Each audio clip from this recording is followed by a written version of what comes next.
यदि एकादशी को सूर्योदय से लेकर द्वादशी के सूर्योदय तक जल ग्रहण न करे तो उसे सारी एकादशियों के व्रत का फल प्राप्त होता है। द्वादशी को सूर्योदय से पहले उठकर स्नान आदि करके ब्राह्मणों का दान आदि देना चाहिए। इसके पश्चात भूखे और सत्पात्र ब्राह्मण को भोजन कराकर फिर आप भोजन कर लेना चाहिए। इसका फल पूरे 1 वर्ष की संपूर्ण एकादशियों के बराबर होता है। व्यास जी कहने लगे कि हे भीमसेन, यह मुझको स्वयं भगवान ने बताया है।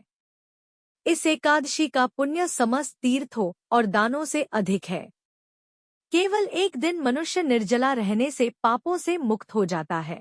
यदि एकादशी को सूर्योदय से लेकर द्वादशी के सूर्योदय तक जल ग्रहण न करे तो उसे सारी एकादशियों के व्रत का फल प्राप्त होता है। द्वादशी को सूर्योदय से पहले उठकर स्नान आदि करके ब्राह्मणों का दान आदि देना चाहिए। इसके पश्चात भूखे और सत्पात्र ब्राह्मण को भोजन कराकर फिर आप भोजन कर लेना चाहिए।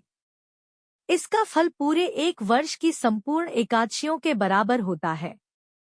व्यास जी कहने लगे कि हे भीमसेन, यह मुझको स्वयं भगवान ने बताया है। इस एकादशी का पुण्य समस्त तीर्थों और दानों से अधिक है।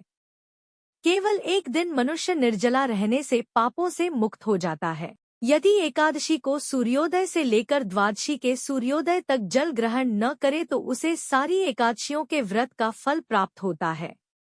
द्वादशी को सूर्योदय से पहले उठकर स्नान आदि करके ब्राह्मणों का दान आदि देना चाहिए।